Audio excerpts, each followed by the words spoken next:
Hey everyone, I'll just do a quick short cold start video here for you just to have a look at the gauges.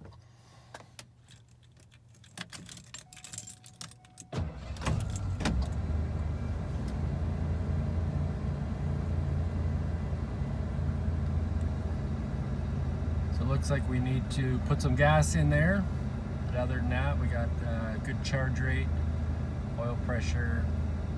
temperature will come up, RPM,